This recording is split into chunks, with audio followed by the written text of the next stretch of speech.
Hey guys, welcome back to my channel. In today's video, I'll be doing a story time about how my whole Yale MBA journey ended. So if you are interested in knowing how it all went down, make sure you keep watching this video. So if you're an OD on this channel, you probably already know that I went to Yale, did my MBA there. So I did a 2-year MBA program. I started in 2018 and that MBA journey ended in 2020, earlier this year, I think in May. So that was when the whole MBA thing ended. But the real gist is, the real story is, so the way the semesters work here, or at Yale at least, your spring semester is split into two. So spring 1 and spring 2. So I was supposed to graduate at the end of spring 2, which is May. Spring 2 typically ends in May, so you graduate, or some people like go on breaks and stuff. So we finished spring 1 in March. So March, I think we finished spring 1. I finished my papers and tests and all those things March 3rd, and I left New Haven that day. And if you remember how the whole pandemic thing went down, you already know, like in the US, around March 3rd was when they had we had the first case in the US, and that was in Washington State, and that was when this whole thing really came to light and started in the US. So March 3rd, I picked up my bag, left New Haven, and came to Washington State to visit my boyfriend at the time. And then since then, I've been in Washington State. So what happened, from March 3rd till like now. So March 3rd, I came to Washington State. And if you also remember how it went down in the US, you already know that that time, Washington State was the state where was like the whole epicenter of the virus then in the US. So basically, I came to Washington State and we couldn't go out, we couldn't go anywhere. So we had to be in, which is the case for many people, many countries all over the world as we've dealt with this pandemic. So I've been home. I came here for 2 weeks, picked a bag enough for 2 weeks. So I came to Washington, and then when towards the end of the 2 weeks, like it was a 2-week break, and we're supposed to like go back to school for our final semester. And bear in mind that was the time that the school had already started sending emails for our graduation. We already had plans for graduation parties and everything. My class was supposed to like travel to Puerto Rico, so like we had all those great plans.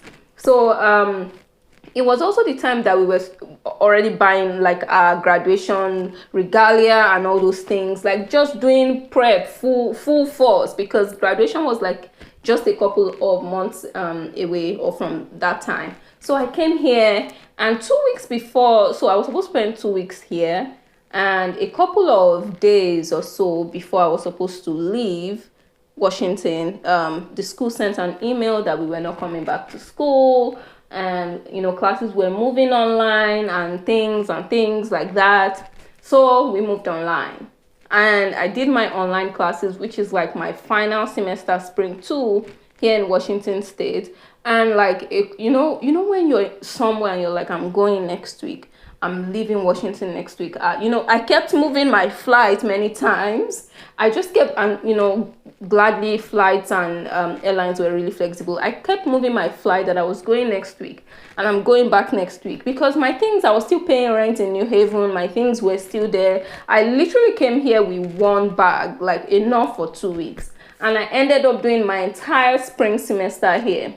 Couldn't go out, of course, that's understandable given everything. Was here, did my classes here, and that also means that no more final year parties or all the nice things we had planned for like our final semester, like graduation.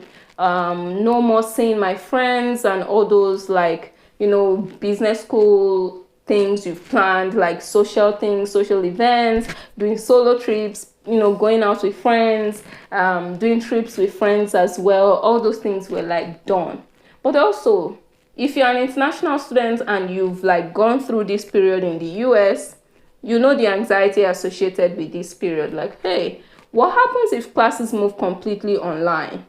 Am I still in status? Will I have to leave the US? What is going to happen?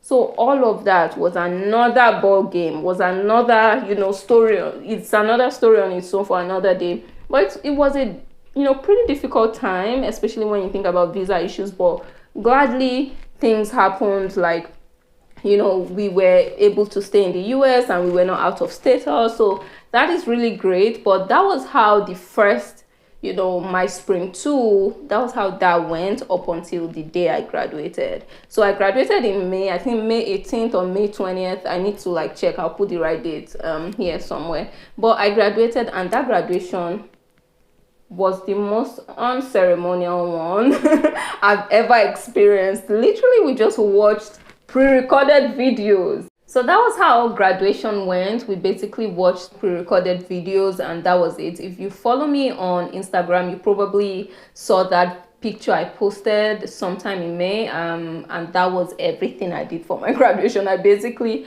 sat in this chair and took a couple of pictures, just holding a glass of wine, and like that was it. There was nothing more. Watch those videos and that's it. We're done. We've graduated. The most basic graduation ever. That was how that went for me, and I have been in Washington State since then, and I'm still in Washington. And all along I was paying rent, paying utility bills, of course not earning anything.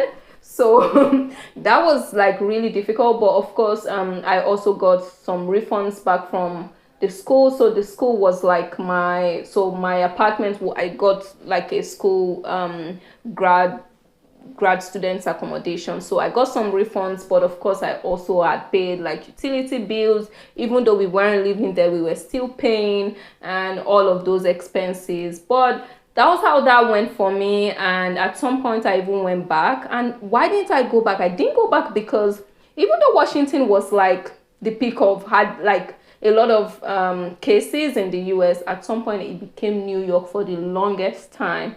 And we didn't want to take that risk of me going back and flying through and going through New York, because I usually will fly through New York and get to New Haven through the train. And no, that wasn't a risk we wanted to take. And every time I would like, when you're somewhere and you keep like rescheduling your flights and you keep changing your flights, that, oh, I'll go in a month's time, I'll go in 2 weeks time, things should have been better by then.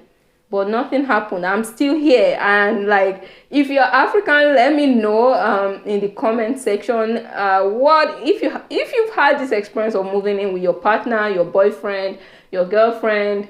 Let me know in the comment section how that was with your parents. My folks are pretty chill, but it was still kind of weird. First, I came here with 2 weeks worth of clothing, and I've been here for 6 months, which is like crazy. But like, if you've gone through this and you are especially African or other cultures that like frown at you moving in with a partner, let me know how that was. For me, it was okay, because it was between going through New York and like going back to where they had so many cases. At this point, Washington had fewer cases than like the whole New York City area. And so it was between taking that risk of going through New York, flying to New York and going to New Haven, versus living in with my partner. And that was like my parents, it wasn't an easy choice for my folks, for my mom mostly. And I ended up staying here, totally unplanned, but I'm glad, and I'm fine. I'm trying not to make this video really long, but I'm glad everything worked out.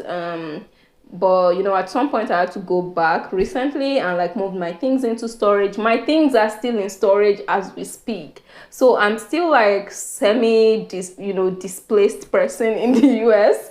But like, things I love better. There was a lot of uncertainty around like recruiting, offers, and I'll do another video about like life updates and my job, recruiting, and starting a new job and things like that in another video. But this whole time, the last 6 months have been like, just a lot of uncertainty, which is maybe what many of you have had to go through. But also like being here, visa issues because you're international, and all the uncertainty associated with that, my visa expiring. It's just a whole lot. And not being able to leave the country, or being in the country but your visa is expired because the embassy is not open. There's just a whole lot. and also like recruiting issues and how the pandemic is affecting everything, or will I be impacted, will I have a job, blah blah blah, my loans and things like that. So I'll do another video, you know, just talking about those kind of things, so as not to make this video too long. But overall, it's just been a crazy 6 months, but I'm glad. I'm glad. I'm fine. Everyone is fine. Everyone around me is fine, and so I can't complain. But I just wanted to give you guys like a little, because I've been thinking about how the last 6 months of my life went by, and you know what it's been. And yeah, I just thought to share this. So let me know in the comments if you like more story time, basically sharing about like my school experience, also like working and what, you know, the jobs I've been doing at home as well. I'll be happy to do those videos if you guys like gist as much as I do, because I like gist. Anyway, thanks a lot for watching this video. If you enjoyed it, like I said, let me know in the comment section so I do more, and make sure you like this video so I know that you actually enjoyed it. Thanks for watching this video, and I'll see you in my next video. Bye.